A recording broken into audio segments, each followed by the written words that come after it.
then the background of the project itself. Thank you, Rochelle.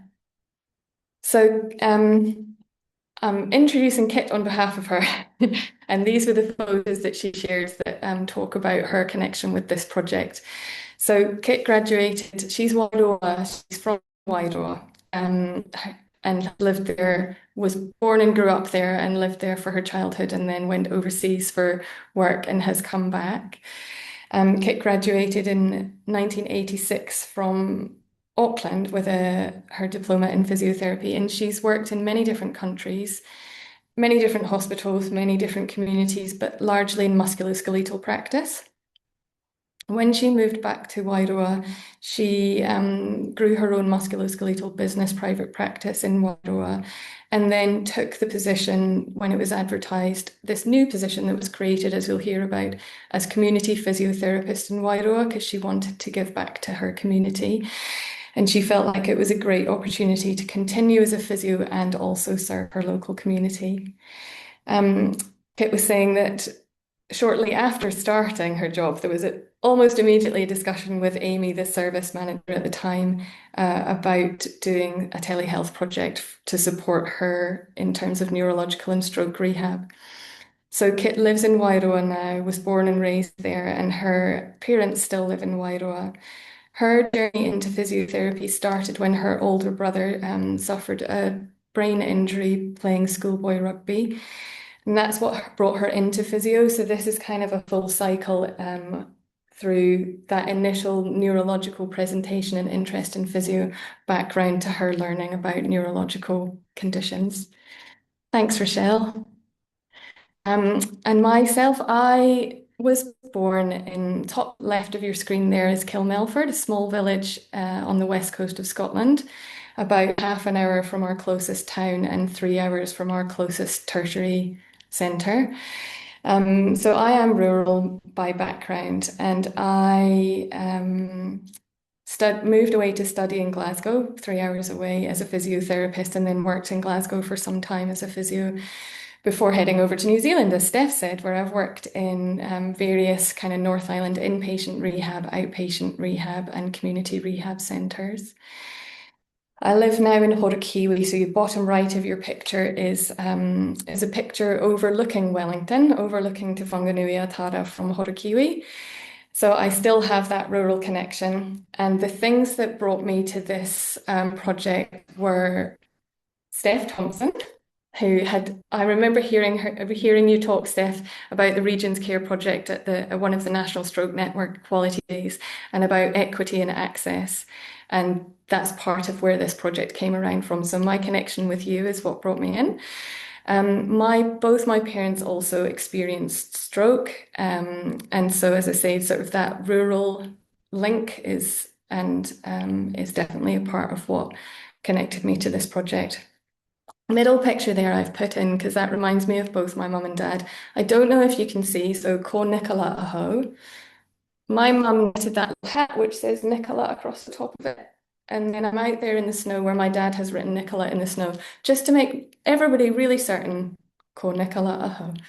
But I do go by Nick. So those are our connections to this project. And this project, as I touched on, came about through recognition of equity and access. Thank you, Rochelle. Wairoa is a rural region and its population are 70% Māori. So it recognised that there was no allied health rehabilitation service for that population in the region because there wasn't the FTE, as in there wasn't the staffing to support it. Traditionally, people had to either stay longer in Hawke's Bay Hospital in Hastings to receive their post-stroke rehabilitation, so longer than they might otherwise need to in hospital, or if they went home to Wairoa, they had to travel back to Hastings for hospital or for their follow-up appointments, and that's a 2.5 hour drive, or they had to try and find family or friends who lived in that area to stay with when they discharged from hospital. So consumer feedback from Wairoa showed a strong desire to have increased access, obviously, to services provided in their home or community settings, and a willingness to engage in technology. one more click on this slide, Rochelle, and that will show us the drive from Wairoa to Hastings, so a 2.5 hour drive. Now, our project was in 2024, and you'll remember that before that, there was Cyclone Gabrielle, and the road from Wairoa, the road out of Wairoa, was not always open. So even if people were willing to make that journey, they may not be able to make that journey. Next slide, thanks, Rochelle. And one more click, thank you. So they worked hard into Matua, Māui to get some approval for some more allied health positions out in Wairoa, and one of those positions was a community physio position, so a generalist community physio position. And as we mentioned, Kit, that spoke to her heart and she applied for that job, but predominantly has a musculoskeletal background. So it was identified that stroke or neurological rehabilitation in general was a development area for Kit. Next slide, thank you, Rochelle. Initially, the plan was for remote support, so that was already identified as an option. 0.2 FTE, which is 8 hours or 1 full day a week, telehealth support and mentoring. And originally, that was planned to come from within Te Mātua Māui district.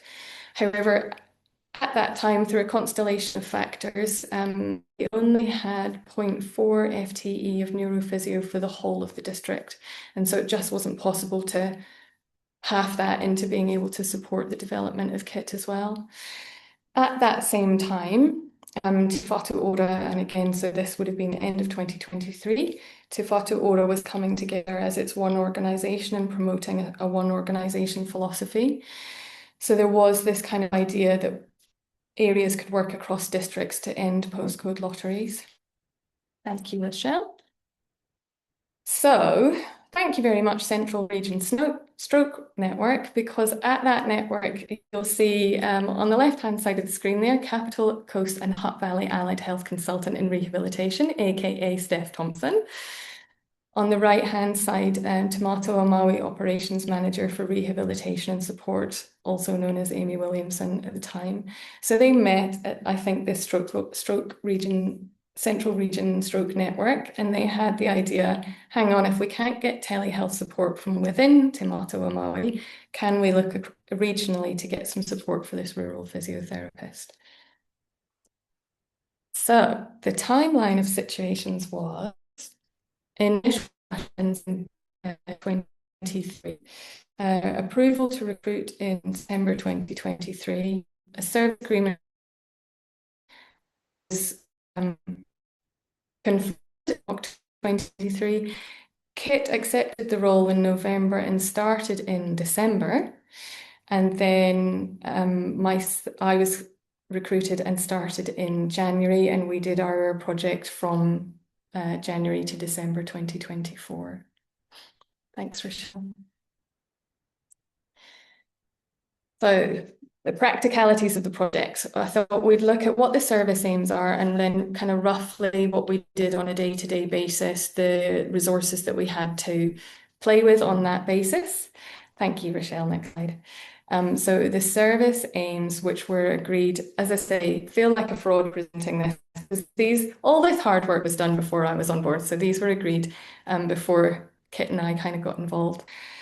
There were some learning outcomes, and the aim was that the Wairoa physiotherapist would have achieved these learning outcomes related to stroke rehabilitation, that she would be independently managing a stroke caseload, that the people of Wairoa would have a choice about where care is delivered and that they would be satisfied with that care, that Wairoa would meet the community stroke rehab target, which is the KPI that 60% of people are seen within 7 days after discharging from hospital, and that the outcomes of a hybrid telehealth and face-to-face model would be evaluated. So a summary of the staffing. So there was Kit's new role, which was the full-time generalist community physio in Wairoa, and you'll see I've put a little asterisk there to say that that wasn't specific to stroke or the project, that's her whole community generalist physio role. Then the specific part was the 8 hours a week or 0.2 FTE for remote support for clinical mentoring, and that was coming in the end from Cap Coast Hutt Valley, and that was a sort of 12-month period of time. We had support from Steph and Amy and both of our team leaders, and that was done within their existing role, so no new FTE for that. Partway through the project, Trixie started, who's a full-time allied health assistant. And again, just noting that that wasn't specific to stroke or this project, that was to support the whole physiotherapy and occupational therapy needs in Wairoa. Thanks, Rochelle. So overview, kind of broadly, we had a couple of in-person visits where we kanohi kite kanohi got together between spoke site and hub site. So hub site being Cap Coast and spoke site being Wairoa. Then we had lots of virtual time together over Teams. And we had various learning objectives and various resources to support that. Now you'll see this little bottom section is not telling anybody what they don't already know. So we flexed across the course of the year with how much leading the sessions I did versus how much leading the sessions Kit did, whether we spent time doing teaching and learning separate from Waiora contact or within Waiora contact, case discussions before and after sessions, and then time that we spent seeing people together. So Kit going out to people's houses in person, and then me there on the phone by Teams. So we had predominantly Mondays together. I'll talk about that a little bit later, actually. Thank you, Rochelle. So there's this is just to represent the regions of Te Whatu Ora, and another clip here will show the central region. So that's me down in Cap Coast and Hutt Valley and Kit up there in Wairoa. Those little pictures, what they represent for our kanohi kite kanohi time is that at the start of the project, I went up to spend some time with Kit, and I'm on a horse there because I was at a horse event. And this is to remind me to say thank you to my partner, Adam. So that horse event finished about 2 o'clock on a Sunday afternoon. I loaded my horse up and he drove her home whilst I carried on up to Wairoa so that I could be there for Monday and Tuesday with Kit. And that was really essential, and I'll reflect again on this later. That was a really core component for me to be able to go up there and kind of meet with Kit, meet with some of the people that we were going to be working with, see where she was situated, orientate myself to Wairoa. And again, like I said at the start, to remember and appreciate everything that Wairoa had been through at the time. I remember driving down that road probably about 8 p.m. on that Sunday evening as it was starting to get dark, and it was half closed, half open with rockfall and goats and everything on the side. And that was really important, I think, for me to be able to appreciate what the region had been through and what people had been through and what they were living with, and the resilience that was showed there as well. What Kit and I did in that time, sorry, Rochelle, was we spent a day together in Wairoa, going out and seeing people who had already been referred on to Kit's caseload after stroke. And that was really cool. Like I say, I got to meet some of the people that we were then going to follow up via Teams face to face and got to work with them with Kit. The next day, we both went to Hastings Hospital so that we could both meet the team in Hastings Hospital and start to socialize that idea that people from Wairoa didn't need to stay in the inpatient rehab ward for longer anymore. They would be able to go home and have some support there when they went home. I think it's important to also recognize at this point that the new thing was physiotherapy, which is one part of the MDT. So people in Wairoa to have occupational therapy follow up with neuro perspective were still then slightly limited. So Kate, who was the neuro OT, would drive or fly to Wairoa once every couple of weeks and see people in that short clinic time. So we were able to meet with the team in Hawke's Bay and just say, hey, maybe you can feel confident that people can head home a bit earlier. The fruit tree is to represent Kit coming down to see me probably about 2/3 of the way through the project, when we thought actually a chance to spend some time with some different people who've experienced stroke and different presentations were good. And she brought me this massive box of citrus fruit from Hawke's Bay, which was amazing. Thanks, Rochelle. So big thanks to Steph Thompson. One of the key things that helped us along in this project was the learning objectives and opportunities document, which I had mistakenly been referring to as a competencies framework, but it's not. It's a learning objectives and opportunities, and you'll see just a snippet of how it was set out there. Steph had put the majority of this together before Kit and I started, so it was pretty much ready to go for Kit to then be able to work through in the time that we weren't together, so that she could have some resources to draw on, some things to learn about. So in those learning objectives, as you can see from the start of the first page, there were general stroke knowledge, objectives and opportunities, a section on that with anatomy, physiology, neuroplasticity, functions of the brain, providing stroke education for secondary prevention. Then there was a section on sort of other rehab skills, so person-centered goal setting, psychosocial well-being, etc. And then a section with physio or therapy specific opportunities and objectives around assessment, treatment, equipment provision. Thanks, Rochelle. So here is just various screenshots of the online and open access resources that we were able to draw on. And again, that was such a massive win to be able to have these things that were already put together, so that there were webinars, there were case studies, there were book chapters that Kit could go and look at in between our time together. Thanks, Rochelle.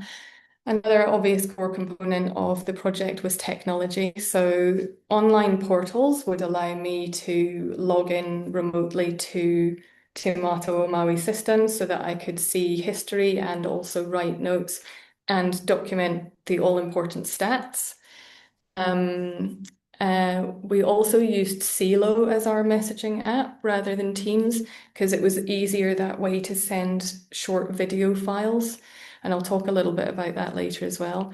We used Teams for the calls, and both of us just used our phones for it. So I could have my computer with the clinical portal open and then be on the phone on Teams, and used her at the other end as well. For me, and particularly pertinent today, the permission to work from home was really important, or really helpful, because I have much better internet access at home than in the hospital where I'm sitting right now. And Teams worked really well there, as opposed to what's happened today with Zoom. We also had Kit also had the Starlink car up in Wairoa. So that meant that when she was going out to the even more rural regions in Wairoa, where people may not have data signal, and we didn't want people to have to use their own Wi-Fi, or they may not have their own Wi-Fi, then Kit would take the Starlink car out and we could use that. Thanks, Rochelle. So reflecting a little bit on the impact, we'll have a look first at the service aims again. So for the learning outcomes to be achieved, for Kit to be independently managing her caseload, people to have choice of where care is delivered and satisfaction with the care, that we meet the stroke rehab target, and to see what the outcomes of hybrid telehealth and face-to-face were. Thank you. So outcomes in terms of clinician, both of those top service aims were achieved. Kit achieved all of the learning objectives, and we worked our way through that framework that Steph had set up for us. Her confidence was improved, and she was independently managing the stroke caseload. In terms of the service, 8 out of 9 referrals for new stroke that we saw were seen within 7 days of receipt of the referral. However, there was a delay in receiving those referrals, so we didn't actually meet the KPI.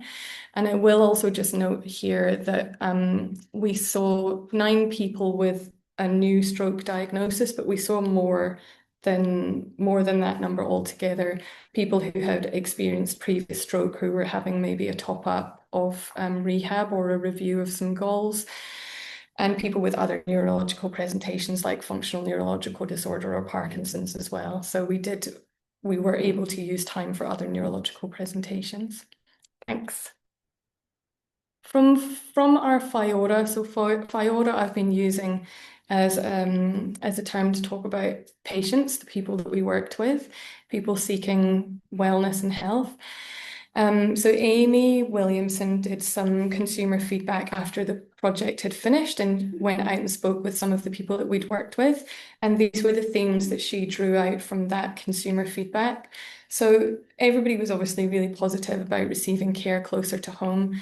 They didn't experience any issues with technology because Kit managed all of the technology stuff. So it wasn't true telehealth. It was this hybrid face-to-face and telehealth model.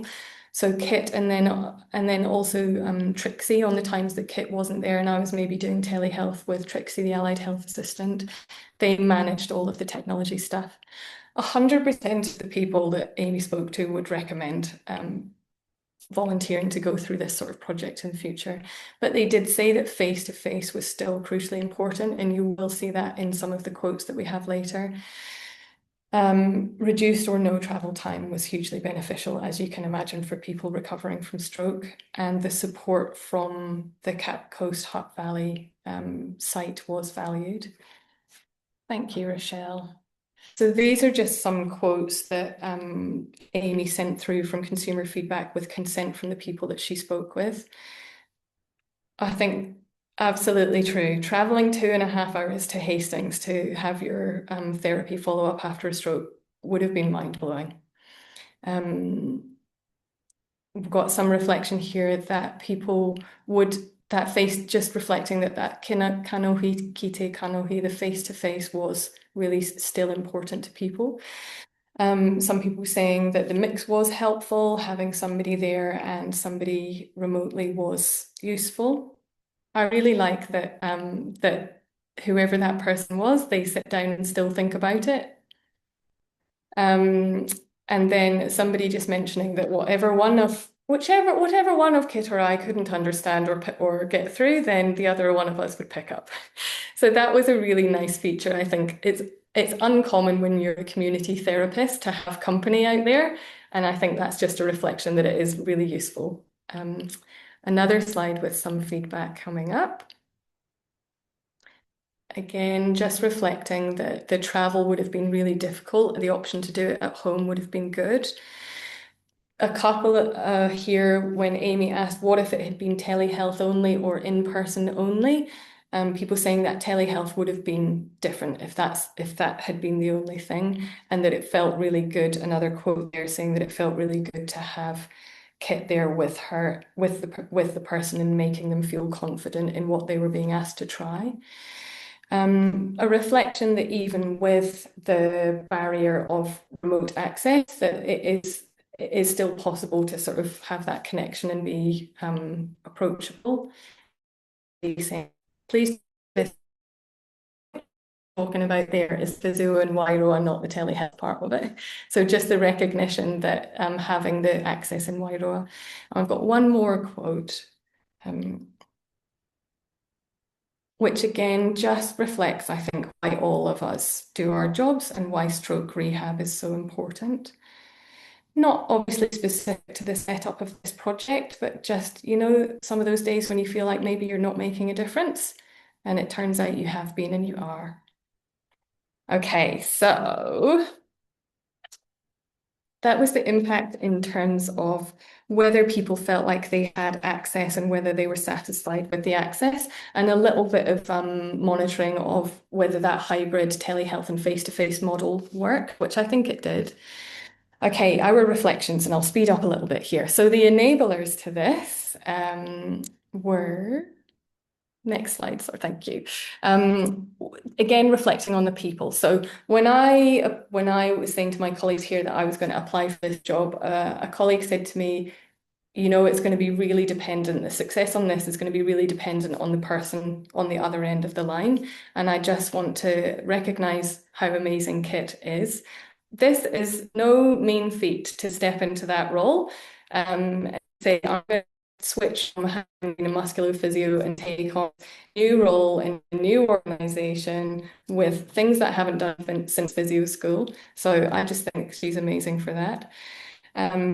The people of Wairoa were amazing as well. They were just so open to trying things, and the resilience, as you'll see put there as well, of just that, okay, we'll prop the phone there, we'll use this firewood for that exercise, we've got this for that exercise. It was just really to see. The whanaungatanga, the option to go up to Wairoa, spend some time for her to come to Hutt Valley, spend some time with our team, was really crucial to success. The tech I've put on both on enablers and challenges. The protected FTE for me, so having that time, and I've also put under that the flexibility, so it was understood that I had about 8 hours, and that was I was working 4 days a week, so that was picking up an extra 8 hours on that 5th day. But we had permission from both team leaders that we could flex that across the course of the week, so it didn't have to stick to that Monday. It largely did, but it did mean that on my Hutt Valley days, if that was a day that worked out for somebody in Wairoa to be seen, then I could just sit in my car in between visits in Hutt Valley and Teams into Kit when she was in Wairoa there. And I'd just like to say, managers, you do make a difference in this, having trust, allowing that flexibility. And also arranging all of the stuff for me when I was up in Wairoa. Amy, thank you very much for that. The learning objectives and opportunities document, the fact that all of those resources were open access and online. The timing I'll just make a note of. So you'll remember 2023 was when this was first talked about, when there was a focus on equity in the way that sadly there may not be as much now. And there was that focus on the organisation coming together rather than being distinct DHBs and entities. Thanks, Rochelle. Challenges. So wrapping heads around the local differences in terms of what's the orthotics process, what's the wheeled mobility process, those types of things. Like I mentioned, for Kit, amazing. Completely new role in a new organisation, in a new service with a new set of clinical presentations. Massive challenge and really useful for me to be aware of that. So part of that whakawhanaungatanga and the whakapapa of the project, for me to be aware of Kit's not just learning this, but she's learning about Te Whatu Ora, she's learning about being a community physio, etc., etc. Creating links within the district, obviously that's what Amy had hoped for in the start, would be that the remote support person would come from within district, and it just didn't work out. And I think maybe we missed an opportunity to try and create or strengthen some of those links for Kit with both the inpatient team and her community colleagues in the other areas of Te Matua, Māui. There was a flood in Wairoa during the project where some of the people that we had to work with, that we were working with, had to move out of their houses, which again, I just want to recognise the challenges that people go through in life and the adversity and the things that they're persevering with whilst they're putting all this effort into their rehab as well. Like I said, we worked with 9 new strokes, which is relatively low numbers, which is a great thing for the people of Wairoa, but we didn't see necessarily many new presentations, which is where we thought, let's get Kit down to Hutt Valley to see some different things there as well. Tech, both an enabler and a challenge. Now, MDT, I've put here, not that it was a challenge, but again, just to recognise that there was this increase in physio FTE. There is a community OT out in Wairoa as well, but their focus is not necessarily on the neurological presentations. And so that OT support coming from Hastings, flying in or driving in once every 2 weeks. Obviously, there's social work support there as well for Kit. Key elements. The face-to-face time, the whakawhanaungatanga, it really made the project happen. A couple of top tips that are really obvious to everybody, I'm sure, but just when you're doing telehealth, we found phones easier than computers. Important to have your phone charged up and a battery with you so that if you're out and about on a whole day of visits, you can charge in the car as you go. Having something that you can take screen records or video clips for movement analysis and case discussion later was really useful. So CELO worked well for that, although it was limited to 30 seconds. A quiet space for the remote person to be able to work from, and a space at the remote person's end to be able to stand up and demonstrate assessments and techniques. I think Kit's got a couple of screen records of me in the background trying to join in with things, including line dancing with one of our clients as well. Have a test call at the start of the day just to make sure that teams and everything's woken up and ready to go. As always, I don't think anybody looks back on anything and goes, there's nothing I would change there. So there are, of course, things that we would have done differently. We didn't do a particularly great job of capturing outcome data. So we did try and use modified Bartel or Lawton's as kind of that global overview, a functional measure to see what change was happening. But we didn't, again, 9 is quite a small number of people. We kind of found that people were topping out maybe a bit too soon or at the bottom end, not seeing much change. So neither Lawton's or Bartel was massively great. In the end, we did were goals achieved or not achieved, and as our sort of measure of whether we were being clinically useful.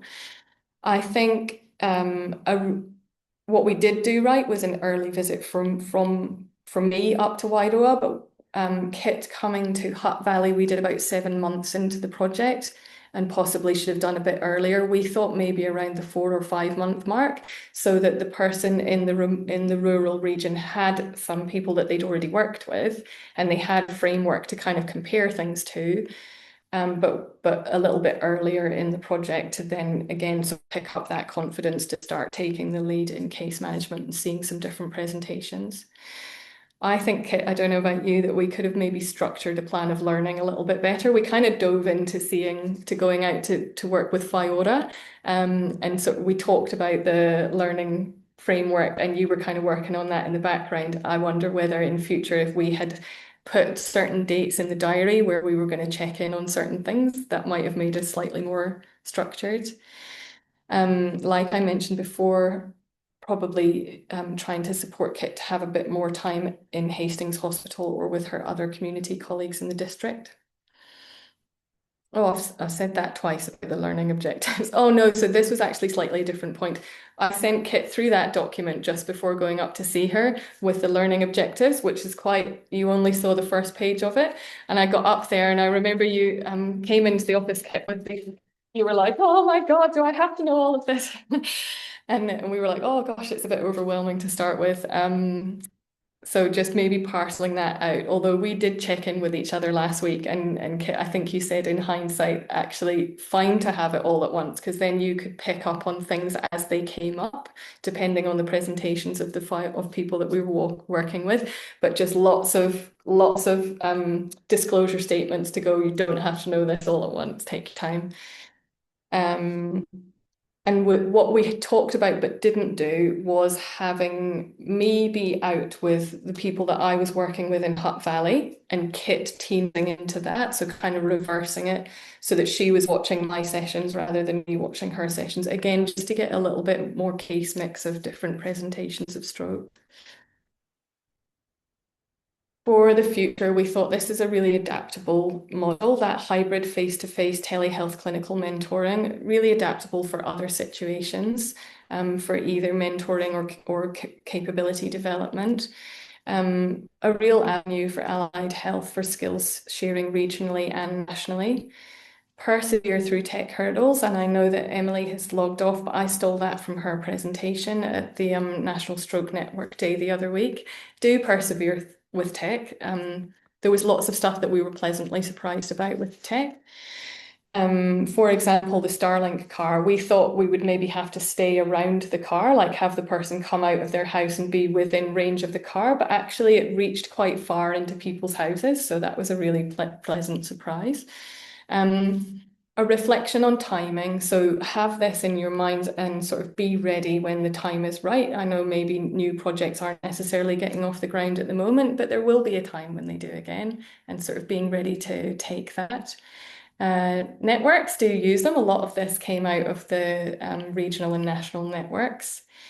And we wondered for future, Steph, I think this was something that you had mentioned as well, was whether there's a way of starting to get some stronger regular collaboration through networks that already exist, or creating maybe a new network for regional. I've put remote there. I meant geographically remote, so rural services, having a network that's for people who work in rural community physio. At the bottom is just a quick screen grab from the service agreement document, which does say this collaboration will initially focus on physiotherapy, but may be expanded to include additional disciplines in future. So just a recognition that even at the time when people were pulling this together, it was seizing an opportunity that was there with a recognition that it doesn't do the whole thing, but it's a really good start. And I do again want to thank Amy and Steph for seizing those opportunities and creating them. And I want to thank Kit for being so amazing on the other end of the line and everything that you did. Stop shaking your head, it's true. And thanks to the people of Wairoa. Yeah. Any questions? Any thoughts?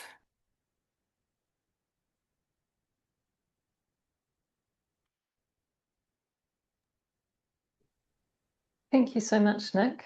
It's although I've sort of been involved in the periphery, it's nice to actually hear sort of the ins and outs of how it went, what went well, and learnings for if anyone else wants to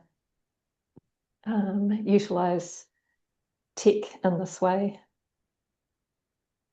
Yeah, I have one more personal, like a personal reflection, which was just usually when these sorts of things come up, I go, that sounds like a really great project. I hope somebody does that. Somebody who can do it justice does that.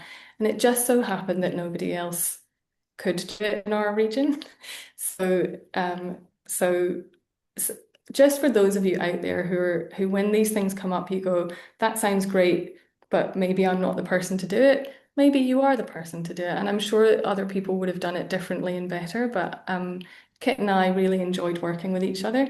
And I think something that I've said to Amy and Steph before as well is those Mondays that I was doing this job was my favorite day of the week because it was really nice to be involved in something that was growth focused. You know, a lot of the times at work, you're like, oh, it feels like you're being asked to be more efficient, do less type thing. And this was one of those times where it was like, yay, we get to kind of grow something and start something new.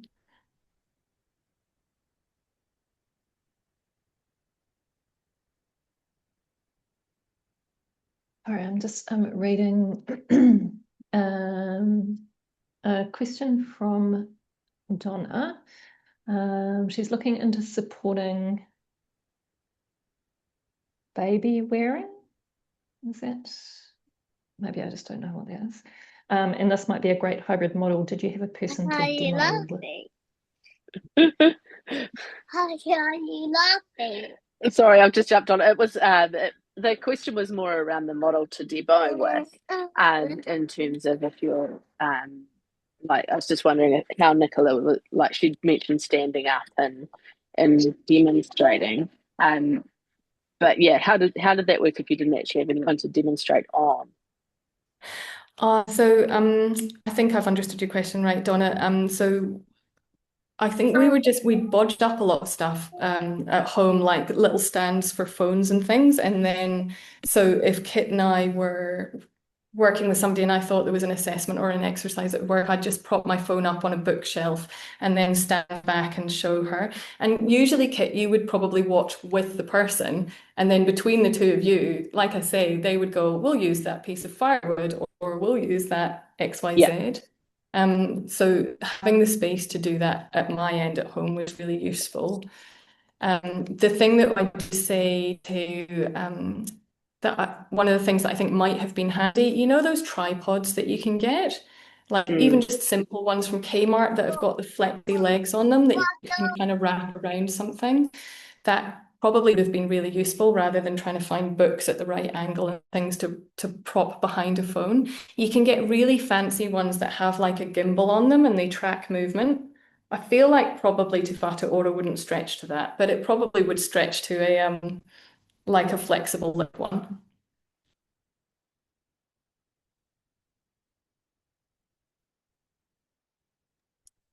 Kit, I think you might have been Am saying I able something to earlier. make a comment? Nick, and just absolutely fantastic to hear that the work that you've done. And what it was reminding me of is, I'll share my screen, consolidation consolidated framework for implementation research, because this is a really useful framework when you know of something you want to do and you want to put it somewhere, but how do you think about, well, what do I need to consider? Because there's so many things that you could consider. And this framework is a really useful framework, where it helps you think about the thing that you want to implement, and then the nature of where you're trying to implement it. So the individuals who are implementing it and what you need to do in terms of supporting them, either in their own understanding and knowledge or in the various roles of individuals. You talked about the importance of managers. But also, the systems within the health service itself, and then the outer things like the current priority of the government and all those sorts of things. So you've talked about the individuals, the inner setting, the outer setting, and then you've given us an example of what you did to implement the process, which is really cool, where you've thought about assessing needs, assessing context, planning, engaging, the things that you focused on in order to implement. So if other people were thinking about implementing a new intervention, this is a really, really useful framework to just help brainstorm the sorts of things that you might need to do to make sure it's really effective. So that's what I was thinking as you were talking. What a beautiful example it is of that framework in action.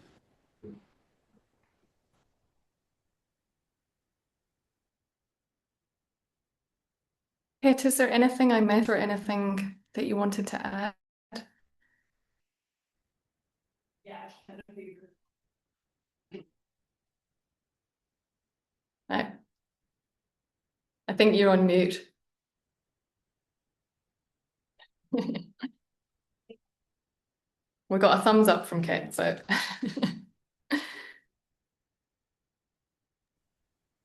Steph, are you seeing the comments there? Yeah, just Yep. a couple of comments. Thanking you for sharing in the info. Something that Karen's interested in, something similar for the service they provide to the Chathams, but as a predominantly non-MSK physio providing predominantly musculoskeletal. And something that Tanya's wanting to use in Te Tai Tokerau, but coming up against some of the similar challenges to yours, but we'll keep trying.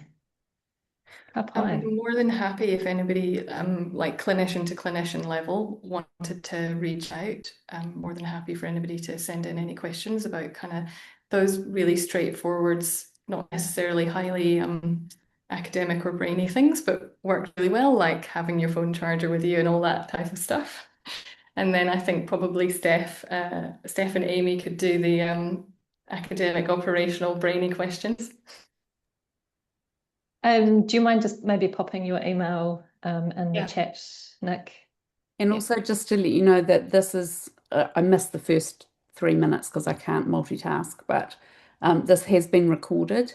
Nick's happy for it to be shared, and we'll share it with the PowerPoints as well. So there might be colleagues or things that you want to share this with, so that they could also watch the presentation or see the PDF. Sometimes that's helpful if they've got a specific example to see how it's worked. And we did, Steph, we had a question from the National Stroke Network Day for people who were keen to see the learning objectives opportunities document, if that's something that you were happy to share. There's probably people who are keen on that. There was another thing that I thought for future ideas that worked so well that I'm trying to create, and I'm sure other people would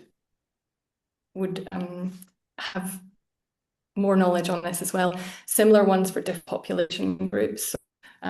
Maybe for people post-amputation, maybe for people with Parkinson's, people with MS, so that it's just for new people moving from either rotational or inpatient roles into the community, or people coming from different areas into the community, just having those things that they can readily dip into.